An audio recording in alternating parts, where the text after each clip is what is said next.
Hello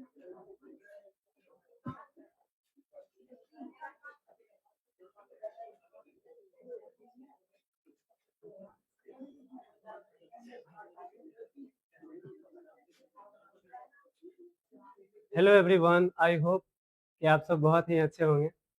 मैं आप लोगों के लिए जो है आज केमिस्ट्री का फर्स्ट चैप्टर लेकर आया हूँ क्लास 10th के लिए, जो कि है रासायनिक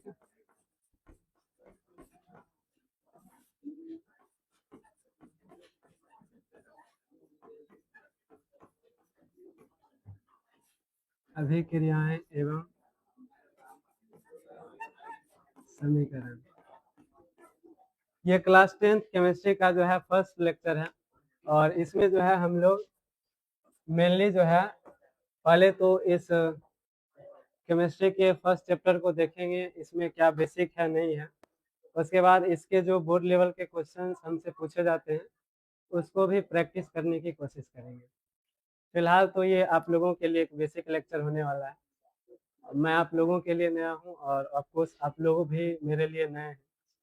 ऑनलाइन पढ़ाने का बिना एक्सपीरियंस लिए मैं आज पहली बार आप लोगों के साथ जुड़ा हूँ, तो हो सकता है कि पढ़ने पढ़ाने के इस क्रम में थोड़ी बहुत त्रुटियाँ हो जाए, तो हम भी इसको नेगलेक्ट करते हुए चलेंगे।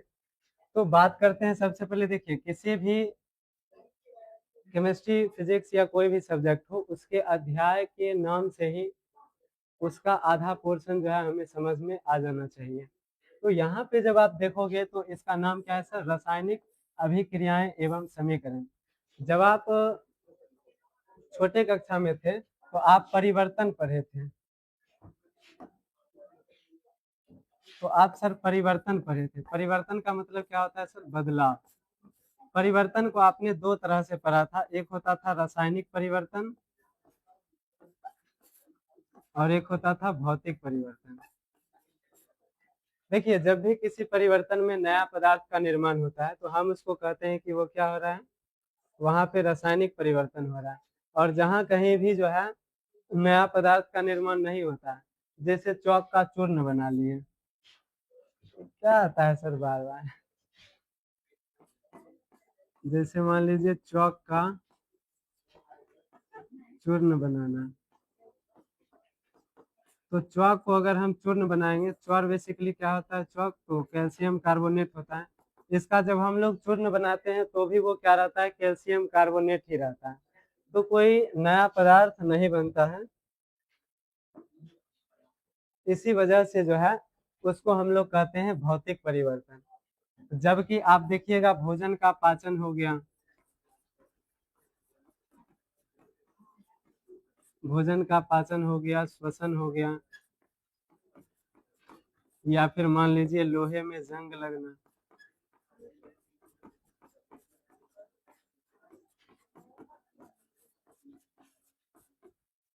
ये सारे ऐसे चीजें हैं,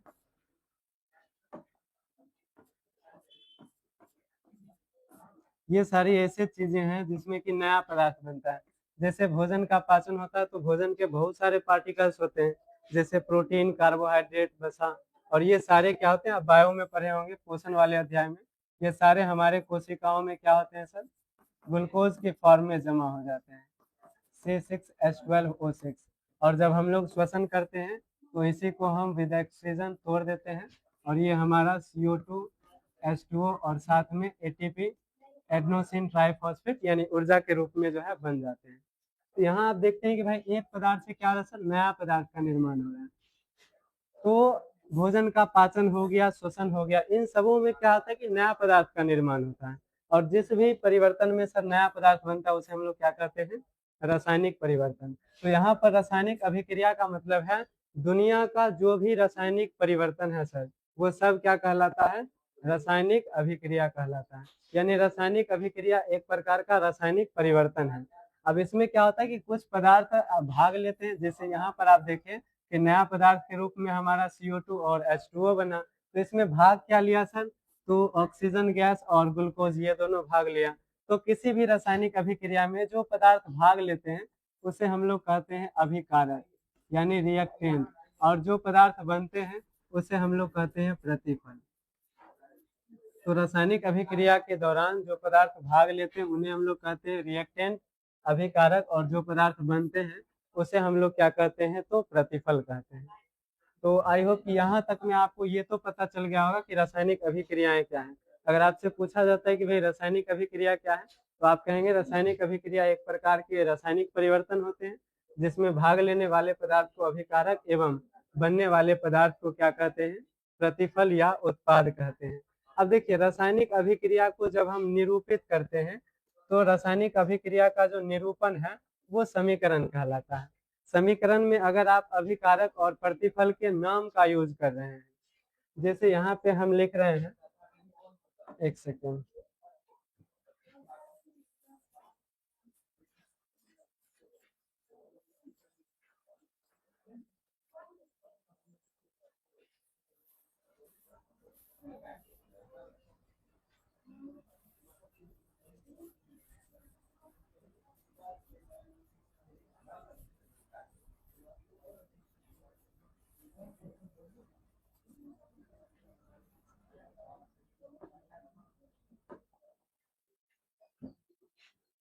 देखिए अभी हम लोग रासायनिक समीकरण की ओर आगे बढ़ेंगे।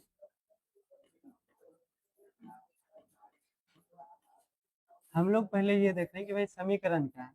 समीकरण है सर रासायनिक अभिक्रिया का निरूपण, रासायनिक अभिक्रिया का निरूपण।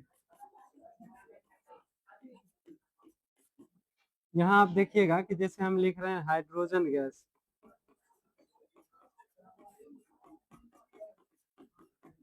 प्लस ऑक्सीजन गैस,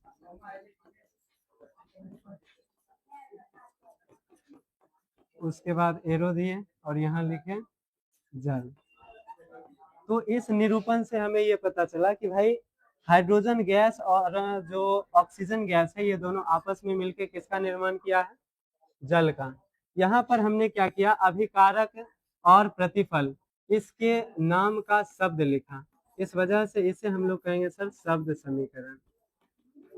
अब यहीं पर हम अगर इसके रासायनिक सूत्र का इस्तेमाल करें, हाइड्रोजन गैस के लिए H2, ऑक्सीजन गैस के लिए O2 और जल के लिए H2O, तो यही बन जाता है सर रासायनिक समीकरण। तो रासायनिक समीकरण क्या हो जाएगा, जब हम लोग रासायनिक अभिक्रिया के निरूपण में अभिकारक एवं प्रतिफल के रासायनिक सूत्रों या उनके रासायनिक संकेतों का, जैसे कार्बन और ऑक्सीजन मिलकर क्या बनाता है सर, CO2 बनाता है, तो यहाँ कार्बन तत्व का क्या लिख दिए, संकेत लिख दिए। तो ये क्या हो गया, ये भी एक प्रकार का क्या हो गया, रासायनिक समीकरण हो गया। तो रासायनिक समीकरण क्या होते हैं भाई, जब किसी रासायनिक अभिक्रिया का निरूपण अभिकारक एवं प्रतिफल के रासायनिक सूत्रों या संकेतों के रूप में किया जाता है तो उसे ही हम लोग क्या कहते हैं, रासायनिक समीकरण कहते हैं। अभी देखिए चैप्टर का नाम हम लोग क्लियर कर लिए हैं, उसको एक बार क्विक रिवाइज करते हैं।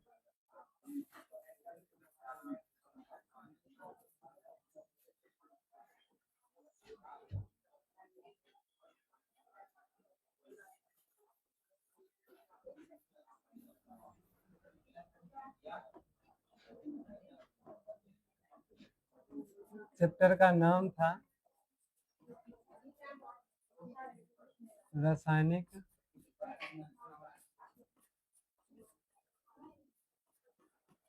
अभिक्रियाएं एवं समीकरण। इसमें हमने देखा कि रासायनिक अभिक्रियाएं क्या होती है सर, रासायनिक परिवर्तन होती है, और इसमें जो पदार्थ भाग लेते हैं उन्हें हम लोग क्या कहते हैं, तो अभिकारक कहते हैं। और जो पदार्थ बनते हैं यानी जिनका क्या होता है, निर्माण होता है,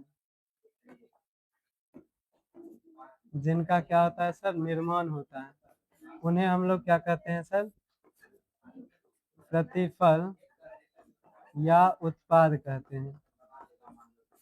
अब यहीं पे हमने देखा कि सर समीकरण क्या होते हैं, तो समीकरण सर दो प्रकार के होते हैं, एक होते हैं शब्द समीकरण और एक होते हैं रासायनिक समीकरण। शब्द समीकरण क्या होते हैं, जिस रासायनिक अभिक्रिया के निरूपण में अभिकारक एवं उत्पाद का नाम शब्द के रूप में लिखा हो उसे हम लोग क्या कहेंगे, शब्द समीकरण। और जिस रासायनिक अभिक्रिया का निरूपण जो है इस प्रकार किया गया हो कि उसमें अभिकारक एवं प्रतिफल के रासायनिक सूत्रों या संकेतों का इस्तेमाल किया गया हो, उसे हम लोग क्या कहते हैं सर? रासायनिक समीकरण कहते हैं। अब हम लोग देखते हैं कि कहीं पर अगर रासायनिक अभिक्रियाएं हो रही है तो सर इसके जो है क्या क्या मतलब हमें इंडिकेशंस दिख सकते हैं, क्या कुछ पहचान है कि हम कैसे पहचान सकते हैं कि कहीं पे रासायनिक अभिक्रियाएं हो रही है। तो इसके कुछ बेसिक पहचान है जिसको कि हम लोग देखते हैं अब।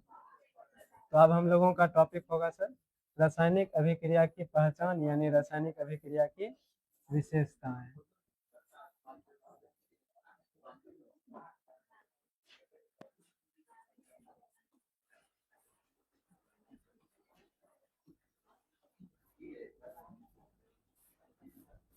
रासायनिक अभिक्रिया की विशेषताएं, इसमें सबसे पहले तो हम लोग लिखते हैं गैस की उत्पत्ति।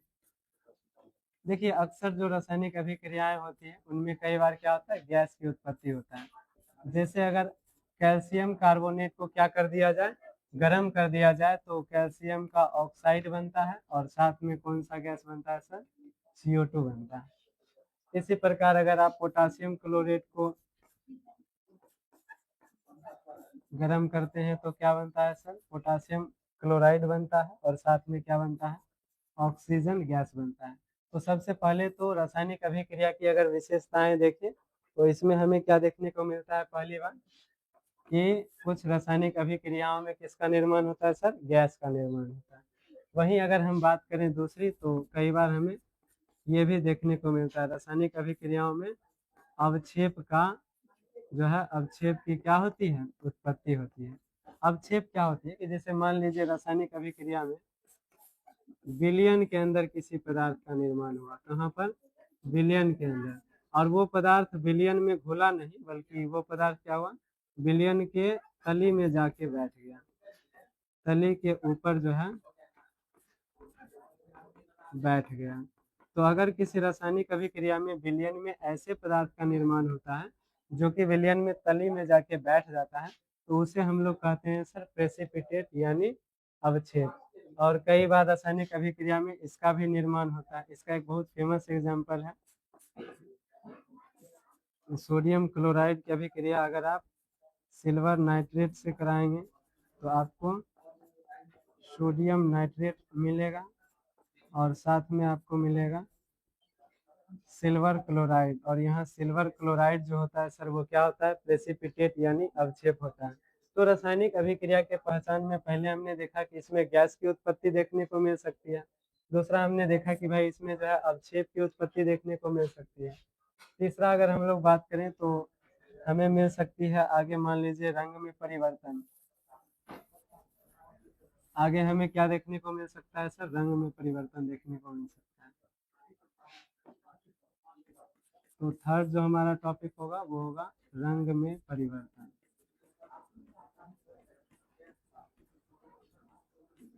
तो अगर हम लोग रंग में परिवर्तन की बात करें तो जैसे कॉपर सल्फेट है, इसमें अगर लोहा को क्या कर दें, डाल दें, कॉपर सल्फेट का विलयन जो होता है वो कैसा होता है सर?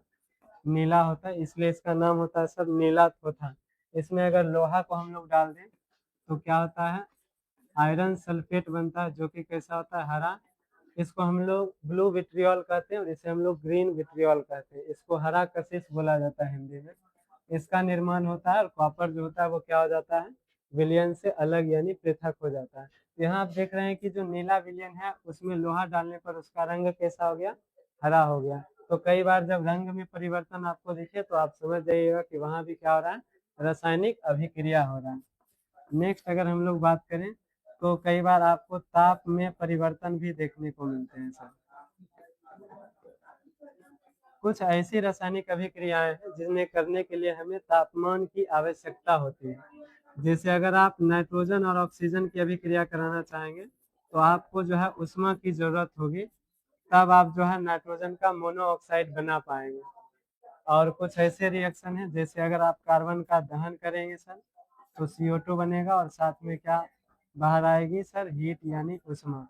तो कई बार ऐसी रासायनिक अभिक्रिया देखने को मिलेगी जिसमें हमें उष्मा की आवश्यकता होगी, तो किसी किसी में उष्मा का क्या होगा? उत्सर्जन होगा। तो इस प्रकार ताप में परिवर्तन भी आपको देखने को मिल सकता है। और यह एक विशेष तरह की अभिक्रिया होती है। इसे हम लोग कहते हैं सर ऊष्मा शोषी अभिक्रिया, और इसे हम लोग कहते हैं सर ऊष्मा क्षेपी अभिक्रिया। ऐसी रासायनिक अभिक्रिया जिसमें ऊष्मा का अवशोषण होता है, यानी अगर आप उसको देखेंगे तो आपको अभिकारक के साइड में क्या दिखेगा, ऊष्मा लिखा हुआ दिखेगा या हीट दिखेगा, तो आप समझ जाएंगे कि ये क्या है भाई, ये जो है ऊष्मा शोषी अभिक्रिया है। और अगर आपको प्रतिफल के साइड में ऊष्मा दिख जाए तो आप मान लीजिएगा ये क्या है, ऊष्मा क्षेपी अभिक्रिया है। ये सारी पहचान है जिसके आधार पर हम बता सकते हैं कि कहीं रासायनिक अभिक्रिया हो रही है अथवा नहीं हो रही है। मुख्य रूप से ये 4 पहचान है। अब अगर हम लोग रासायनिक अभिक्रिया के बारे में और जानना चाहते हैं तो हम इसके प्रकार के बारे में जरूर जानना, हमें जो है इनके प्रकार के बारे में जरूर जानना चाहिए। तो नेक्स्ट जो हम लोग पढ़ेंगे वो क्या होगा सर, रासायनिक अभिक्रिया का प्रकार हो जाएगा। ऐसा कर लेते हैं, विभिन्न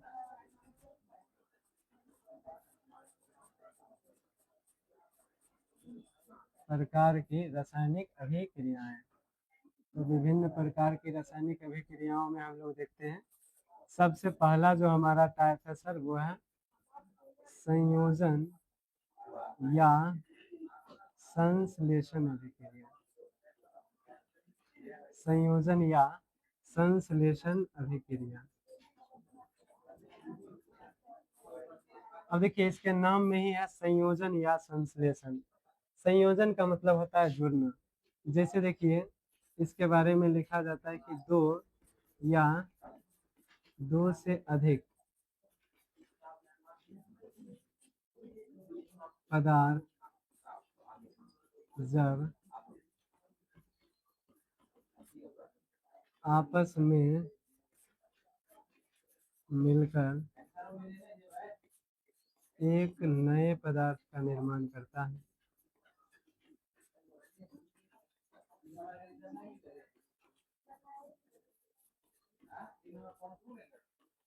तो इस प्रकार की रासायनिक अभिक्रिया जो है संयोजन या संश्लेषण अभिक्रिया कहलाती है। जैसे कोई भी धातु जो है वो ऑक्सीजन से अभिक्रिया करके क्या बनाती है सर, धातु का ऑक्साइड बनाती है।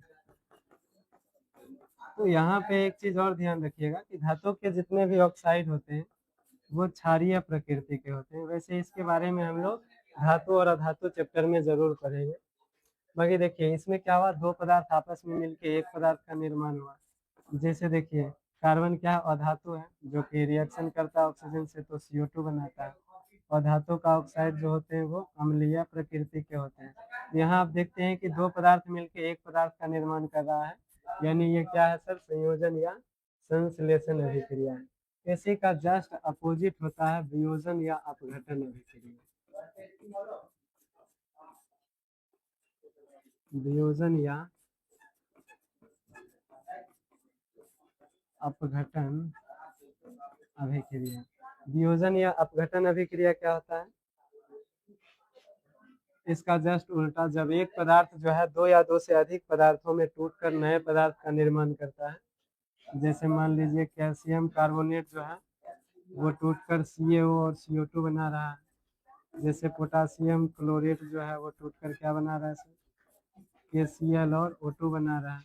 तो यहाँ जो है एक पदार्थ टूटकर जो है दो या दो से अधिक पदार्थों का निर्माण कर रहा है, जिस वजह से इसे हम लोग क्या कहते हैं, तो इसे हम लोग कहते हैं वियोजन या अपघटन अभिक्रिया। यहाँ एक चीज आपको कॉमन देखने को मिलेगा कि जितने भी संयोजन अभिक्रिया है उसमें प्रतिफल की संख्या एक होती है, और जितने भी वियोजन अभिक्रियाएं हैं उनमें अभिकारक की संख्या कितनी होती है, एक। तो ये ऑब्जेक्टिव में पूछा जाता है, तो आप इसको देख करके जो है ये पता लगा सकते हैं कि कौन सा संयोजन अभिक्रिया है और कौन सा वियोजन अभिक्रिया है। उसके बाद हम लोग अगर आगे बढ़े तो अगला जो है वो है सर एकल विस्थापन या सिंपल विस्थापन अभिक्रिया।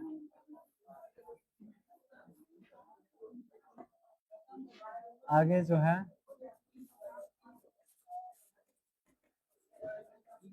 विस्थापन यानी डिस्प्लेसमेंट रिएक्शन, विस्थापन या एकल विस्थापन अभिक्रिया।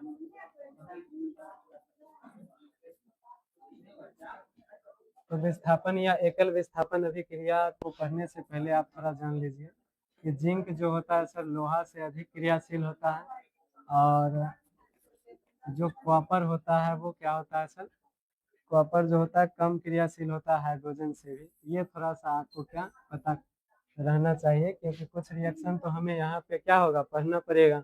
अब बाकी इसका एक बहुत बड़ा जो है चार्ट है जिसमें इस तरह से आता है।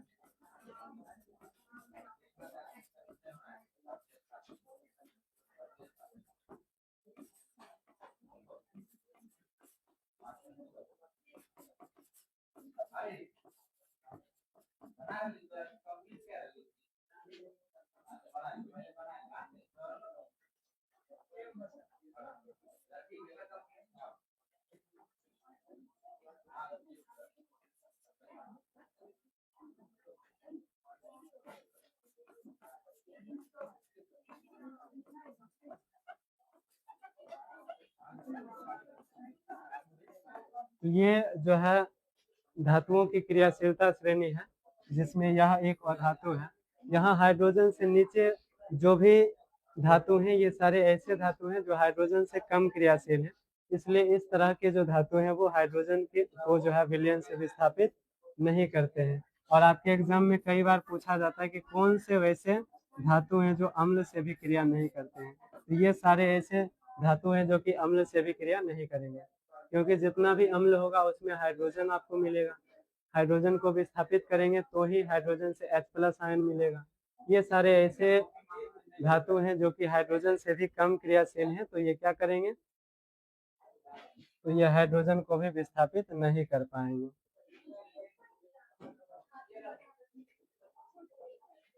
यहाँ पे आप देखेंगे कि जिंक जो होता है वो लोहा से अधिक क्रियाशील है, और लोहा से कम क्रियाशील होता है हाइड्रोजन, और कॉपर जो है वो लोहा से कम अभिक्रियाशील है, हाइड्रोजन से भी कम क्रियाशील है। तो यहाँ कुछ हम जो है विलयन लिखते हैं, जैसे जिंक सल्फेट प्लस लोहा, iron sulphate plus zinc, copper sulphate plus लोहा, कॉपर सल्फेट प्लस जिंक।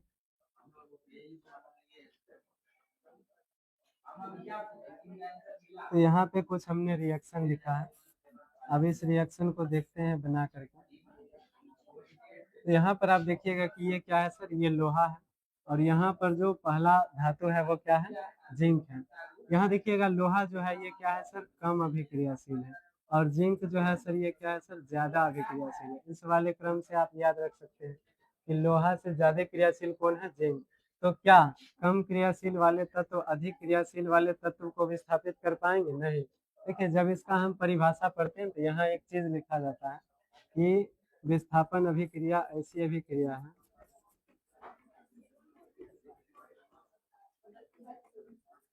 एक ऐसी अभिक्रिया है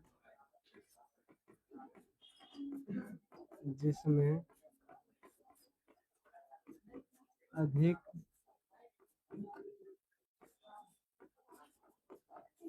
क्रियाशील पदार्थ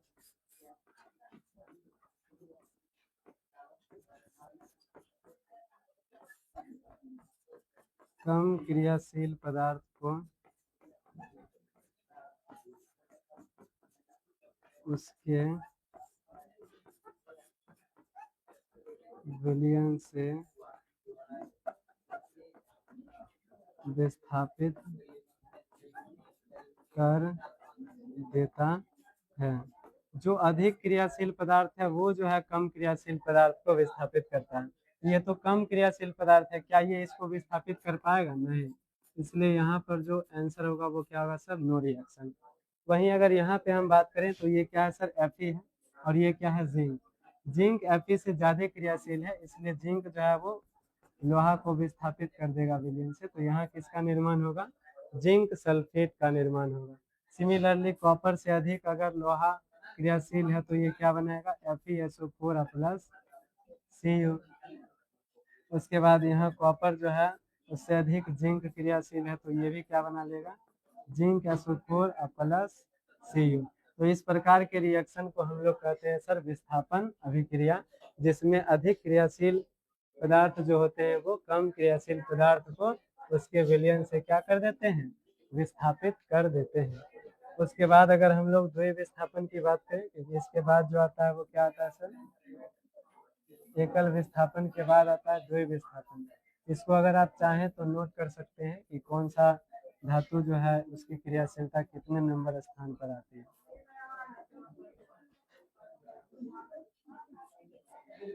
बाकी यहाँ पर अगर आप देखेंगे चौथा नंबर तो वो आपको मिलेगा उभय विस्थापन या द्वैय विस्थापन अभिक्रिया।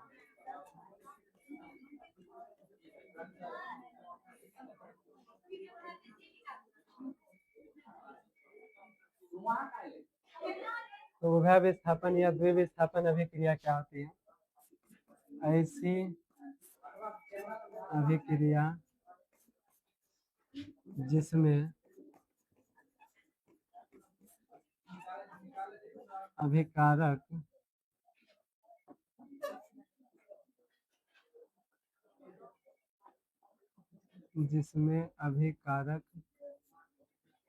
आपस में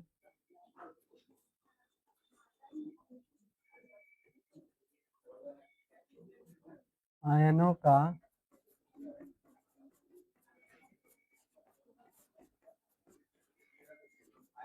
आदान प्रदान करके नए प्रतिफल या नए पदार्थ का निर्माण करते हैं।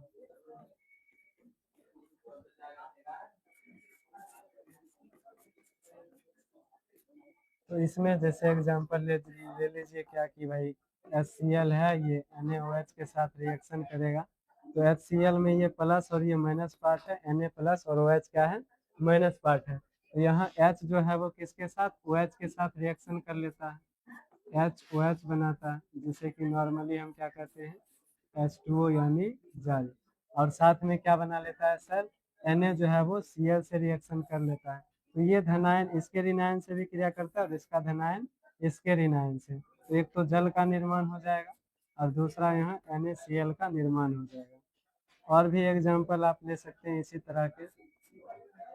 अब इस तरह के रिएक्शन में आपको देखने को मिलेगा कि जो अभिकारक हैं वो आपस में आयनों की क्या कर रहे हैं, अदला बदली कर रहे हैं। इस प्रकार का रिएक्शन क्या कहलाएगा, इस प्रकार का रिएक्शन आपका उभय विस्थापन या द्वैय विस्थापन अभिक्रिया कहलाएगा। इसके बाद रासायनिक अभिक्रियाओं के जो प्रकार हैं उसमें आप देख सकते हैं जैसे ऊष्माक्षेपी ऊष्माशोषी अभिक्रिया है, और वो तो हम आपको एक एग्जाम्पल भी दिखा दिए थे। ऊष्माक्षेपी और ऊष्माशोषी अभिक्रिया को कैसे समझते हैं हम लोग, कि जिस रासायनिक अभिक्रिया में जैसे N2O2 N2 हो गया, O2 हो गया प्लस हीट, और ये जो है नाइट्रोजन मोनोऑक्साइड बनाता है, C प्लस O2 जो है वो CO2 बनाता है और क्या निकलता है, हीट। तो एक जो हो गया एक्सोथर्मिक रिएक्शन हो गया और जो हो गया एक एंडोथर्मिक रिएक्शन हो गया, यानी एक ऊष्मा शोषी अभिक्रिया और एक ऊष्मा क्षेपी अभिक्रिया हो गया। उसके बाद अगर बात करेंगे रिएक्शन के तो आगे आपको देखने को मिलेगा ऑक्सीकरण अवकरण अभिक्रिया।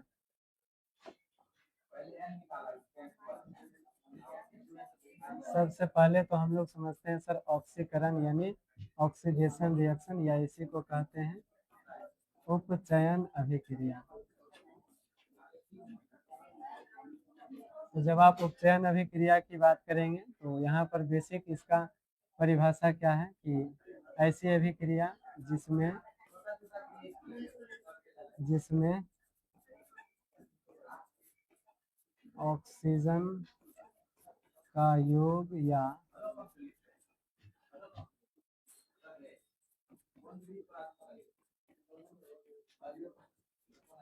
या हाइड्रोजन का वियोग होता है,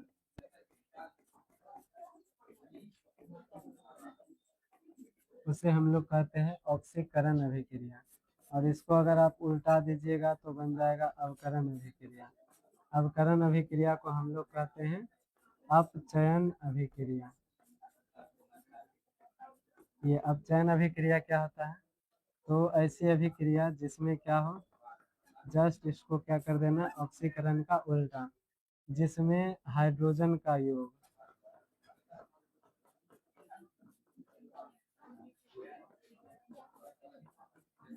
एवं ऑक्सीजन का वियोग होता है।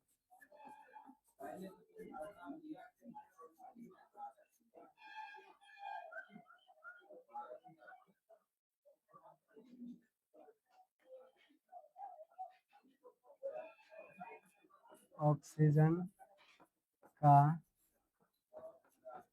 वियोग होता है, उसे हम लोग क्या कहते हैं, तो अवकरण या अपचयन अभिक्रिया कहते हैं। यहाँ योग का मतलब है जुड़ना। जैसे यहाँ पर देखिए H2 और O2 से मिलकर क्या बनता है सर, H2O बनता है। तो यहाँ हाइड्रोजन से ऑक्सीजन जुड़ रहा है, तो हाइड्रोजन का क्या हो रहा है सर, ऑक्सीकरण हो रहा है। लेकिन वहीं आप देखिएगा कि ऑक्सीजन से हाइड्रोजन जुड़ रहा है, इसलिए ऑक्सीजन का क्या हो रहा है सर, अवकरण हो रहा है। ऑक्सीजन का क्या हो रहा है, तो अवकरण हो रहा है।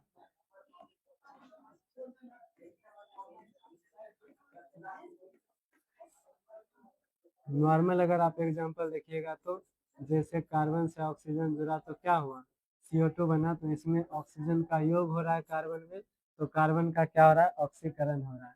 उसी तरह हाइड्रोजन में ऑक्सीजन का योग हो रहा है, तो हाइड्रोजन का क्या हो रहा है, तो ऑक्सीकरण हो रहा है। लेकिन आप देखिए कि यहाँ ऑक्सीजन में क्या जुड़ रहा है, हाइड्रोजन जुड़ रहा है, तब मिलके क्या बन रहा है सर, जल। तो ऑक्सीजन का क्या हो रहा है सर, अवकरण हो रहा है। अब देखिए कई बार जो होता है, एक ही रासायनिक अभिक्रिया में ऑक्सीकरण और अवकरण दोनों एक साथ होती है, तो इस तरह का रिएक्शन हमारा रेडॉक्स रिएक्शन कहलाती है। रेडॉक्स अभिक्रिया को हम लोग उपचयन अपचयन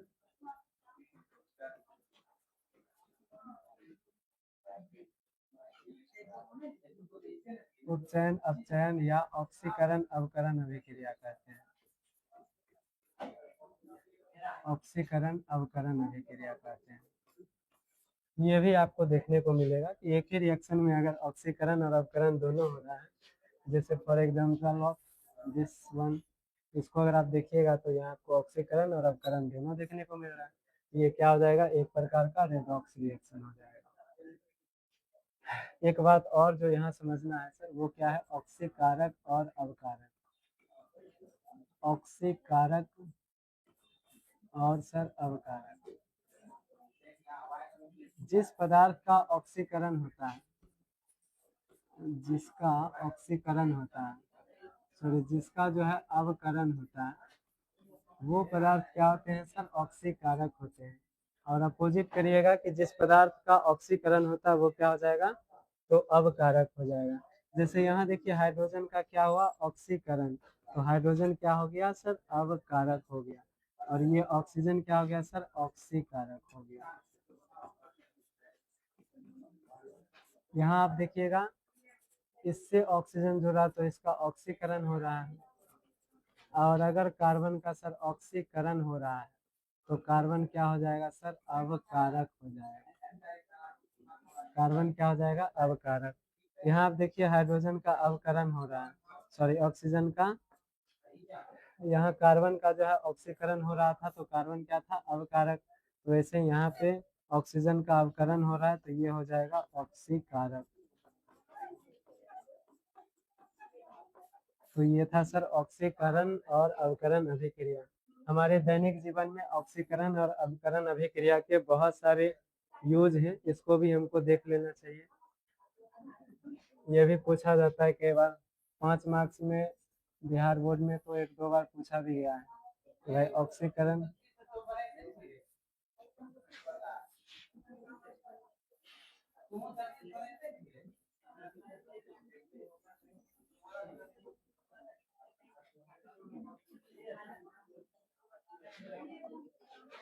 तो अब हम देखते हैं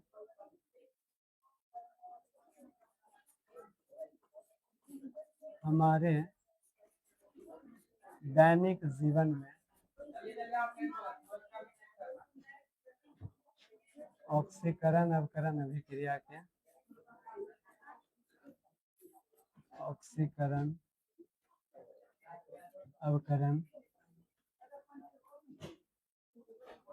अभिक्रिया के महत्व।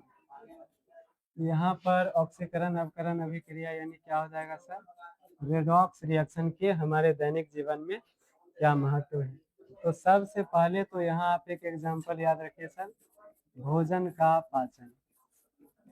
तो जब आप भोजन का पाचन देखेंगे तो वहाँ आपको श्वसन वाले प्रक्रिया में दिखेगा कि भाई जो ग्लूकोज है वो ऑक्सीजन को की मदद से टूटता है, यानी ग्लूकोज का ऑक्सीकरण होता है। और ये CO2 H2O और प्लस में सर हमारे लिए हमारी सेल में कोशिकाओं में ATP यानी एडेनोसिन ट्राइफॉस्फेट बनाते हैं। तो ये क्या हो गया सर, भोजन के पाचन में, या कहें कि सर ये श्वसन अभिक्रिया है, इसमें क्या है, ऑक्सीकरण अवकरण के महत्व है। दूसरा एक चीज देखते होंगे सर, विकृत गंधिता। ये होता है सर फूड पॉइजनिंग। भोजन को जब आप हवा में यानी वायु में खुला छोड़ दीजिएगा तो भोजन जो है ऑक्सीजन गैस के संपर्क में आकर जो है खराब हो जाती है, और जब खराब होती है तो उससे जो है बदबूदार गंध आने लगते हैं, जो कि उसमें सूक्ष्म जीवों की उत्पत्ति का संकेत है।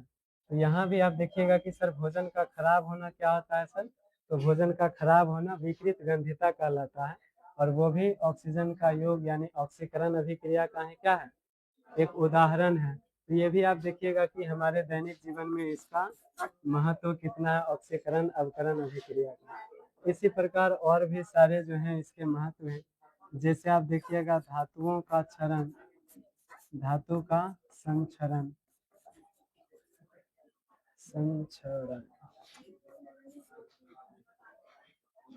तो धातुओं के संचरण में जैसे आप देखते हैं कि सर लोहा से ऑक्सीजन अगर क्या कर लेता है, reaction with the presence of H2O यानी जलवाष्प की उपस्थिति में, तो ये जो है Fe3O4 बना लेता है, जो कि लोहे का क्या है सर, जंग है। तो लोहे का ये क्या है, जंग है। तो लोहे में जंग लगना जो है वो भी किसी पदार्थ का संचरण जो होता है वो किसके वजह से होता है सर, ऑक्सीकरण अवकरण अभिक्रिया के वजह से ही होता है। तो इस प्रकार आप देख सकते हैं कि हमारे दैनिक जीवन में जो है ऑक्सीकरण अवकरण के बहुत सारे महत्व हमें देखने को मिलते हैं।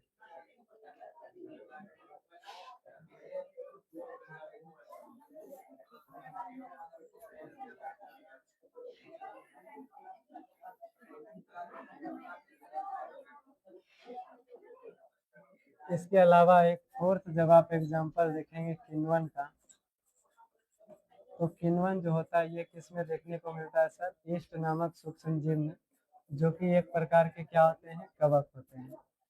ये सिंगल ईस्ट को जो है खमीर भी कहा जाता है। यह एक सिंगल ऐसा कवक है जो कि क्या होता है सर, एक कोशिकीय होता है। इसमें क्या होता है, इसमें किण्वन प्रक्रिया होता है। ये किण्वन क्या है, तो इसमें जो है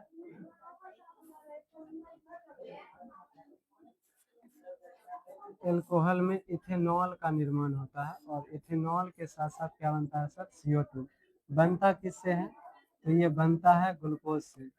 ग्लूकोज का जो है इसमें दहन नहीं हो पाता है पूरी तरीके से, ग्लूकोज का ऑक्सीकरण पूरी तरीके से नहीं हो पाता है, और ग्लूकोज से इसमें जो है इथेनॉल और प्लस क्या बनता है सर, तो CO2 बनता है, और साथ में क्या बनता है, तो ऊर्जा बनता है ATP। यह एक प्रकार का जो है अवायवीय शोषण है, अनॉक्सी शोषण जिसको कह सकते हैं। तो अनॉक्सी शोषण में या किण्वन प्रक्रिया में भी जो है इसका इस्तेमाल है सर, ऑक्सीकरण अवकरण अभिक्रिया का इस्तेमाल है। उसके बाद हम लोग देखते हैं थोड़ा ज्वाला के बारे में, वो भी हमारे टॉपिक में है, जो कि पूरा हेडिंग है सर, दहन और ज्वाला।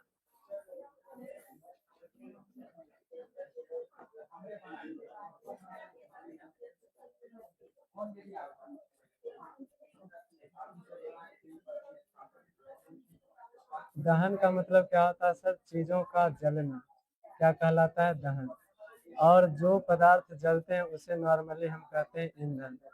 ईंधन ऐसे पदार्थ होते हैं जो जलने से प्रकाश और ऊष्मा यानी हीट, ये दोनों हमें प्रदान करते हैं। कहीं भी किसी पदार्थ के दहन के लिए जो है तीन शर्तें होती है सर। पहला शर्त होता है दहनशील पदार्थ का होना, यानी ऐसे पदार्थ का होना जो जल सकता है। दूसरा होता है वहां पे ऑक्सीजन गैस की उपस्थिति भी होनी चाहिए। और तीसरा है सर ज्वलन ताप।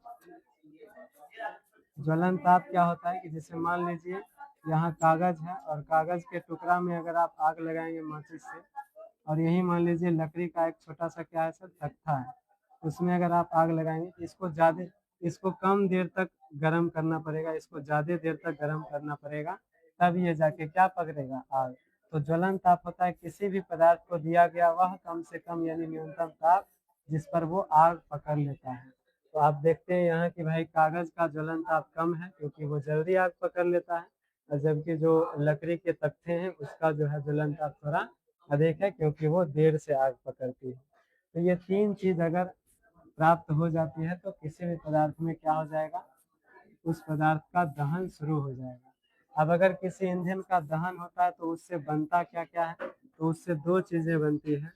तो एक बनती है CO2 और दूसरा क्या बनती है सर, जलवाष्प बनती है। तो ईंधन के दहन से हमें क्या क्या देखने को मिलती है, जलवाष्प और CO2 देखने को मिलती है। उसके बाद है सर ज्वाला क्या होता है, तो आम बोलचाल की भाषा में जिसे हम लोग क्या कहते हैं, धंधरा। तो ज्वाला हमेशा ही वाष्पशील ईंधन से प्राप्त होती है। वाष्पशील ईंधन के दहन से ही जो है क्या प्राप्त होती है, तो वाष्पशील ईंधन के दहन से ही जो है हमें ज्वाला प्राप्त होती है। वाष्पशील ईंधन क्या है, वाष्प का मतलब तो आप समझ रहे हैं कि सर द्रव, वाष्पशील का मतलब है जो जलने से पहले वाष्पित होता है। जैसे आप देखते हैं कि जब मोमबत्ती जलती है तो मोमबत्ती के हमें क्या देखने को मिलते हैं सर, ज्वाला, और ये क्या होती है वाष्पित होकर क्या होती है नीचे गिरते रहती है। तो इस प्रकार वाष्पित होने वाला कोई भी, जैसे कोयला जो है, कोयला वाष्पित होकर नहीं जलता, इसलिए कोयला से जो है निर्माण नहीं होता है ज्वाला का। जितने भी ऐसे पदार्थ हैं जो तेल से जलते हैं, जैसे दीपक हो गया, दिया हो गया, समझ रहे हैं, मोमबत्ती हो गया जिसमें कि आप देखते हैं कि लिक्विड बनता है, तो इस तरह का पदार्थ ही क्या करता है, तो ज्वाला देता है। नॉर्मली आपके घर में जो LPG सिलेंडर है उसमें भी किसका निर्माण होता है सर, ज्वाला का। यानी जो भी पदार्थ जब तक वो जलेगा और तब तक अगर उसमें मान लीजिए धंधरा है, इसका मतलब है कि वो क्या है, एक प्रकार का ज्वलनशील पदार्थ है। अब जैसे हम लोग मोमबत्ती की ज्वाला की बात करें, तो मोमबत्ती के ज्वाला के सर तीन क्षेत्र होते हैं। सबसे निचले क्षेत्र को कहते हैं काला क्षेत्र, बीच वाले क्षेत्र को पीला क्षेत्र, और सबसे ऊपर वाले क्षेत्र को कहते हैं नीला क्षेत्र। देखिए ऑक्सीजन सबसे बाहरी वाले क्षेत्र को सबसे ज्यादा मिलता है, इसलिए जो है इसको हम लोग अदीप्त क्षेत्र कहते हैं। यहाँ अदीप्त कहने का मतलब ऐसा नहीं है कि कम दहन, अदीप्त कहने का मतलब है कि यहाँ दहन सबसे अधिक होता है। दूसरा क्षेत्र होता है सर पीला, इसे चमकीला क्षेत्र भी कहते हैं क्योंकि यहाँ पदार्थों का वाष्पन होता है, जिस वजह से जो है ये चमकने लगता है। और काला क्षेत्र में जो है दहन होता ही नहीं है, यहाँ बिना जले कार्बन पाए जाते हैं। बिना जली अवस्था में कौन पाए जाते हैं सर, तो बिना जली अवस्था में कार्बन पाई जाती है। पूछेगा ज्वाला के किस क्षेत्र में दहन नहीं होता है, तो ज्वाला के तीसरे क्षेत्र जिसे काला क्षेत्र कहते हैं, यहाँ पे जो है दहन नहीं होता। एक और टॉपिक इसी चैप्टर में है जो कि बहुत छोटा टॉपिक ही है, उसका नाम है सर एलपीजी गैस।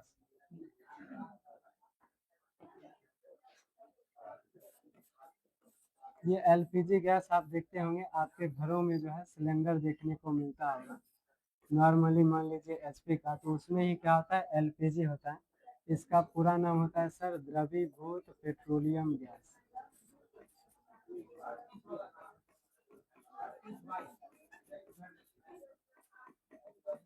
यानी पेट्रोलियम गैस को जो है उच्च दाब पर जब किसी सिलेंडर में भरा जाता है तो उससे जो लिक्विड तैयार होता है सर उसी को हम लोग क्या कहते हैं, LPG कहते हैं।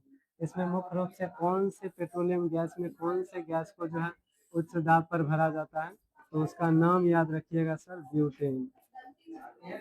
ब्यूटेन गैस को, इसका सूत्र क्या हो जाएगा, CH3CH3। इस वाले गैस को इसमें भर दिया जाता है। अच्छा, जब आप देखते होंगे कि गैस जब लीक होता है तो जब इसका लीकेज होता है,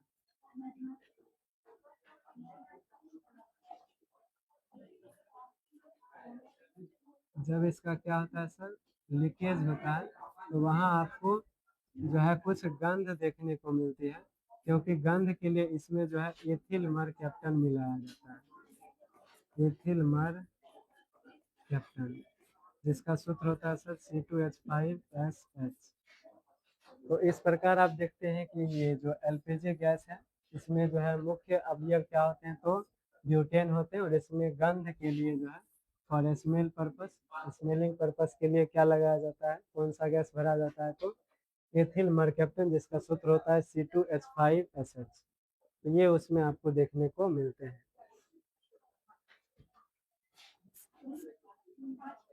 इसका यूज क्या है सर, तो एलपीजी गैस का जो है घरों में ईंधन के रूप में इस्तेमाल होता है।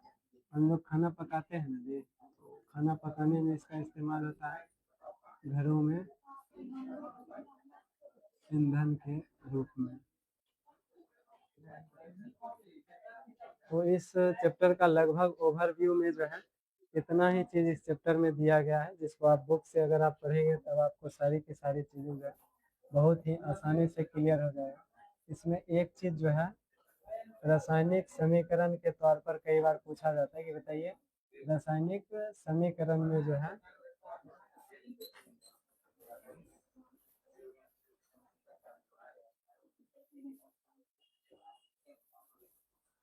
रासायनिक समीकरण से प्राप्त होने वाली सूचनाओं को बताएं। तो रासायनिक समीकरण में कुछ इंडिकेशंस दिए रहते हैं, जैसे यहाँ पर लिखा है C+O2, उसके बाद CO2 और एरो दिया हुआ है। उसके बाद मान लीजिए अगर H2 लिखा हुआ है ब्रैकेट में है ये,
तो अगर आपसे ऐसा क्वेश्चन पूछा जाता है कि बताइए रासायनिक समीकरण से प्राप्त होने वाली सूचनाएं,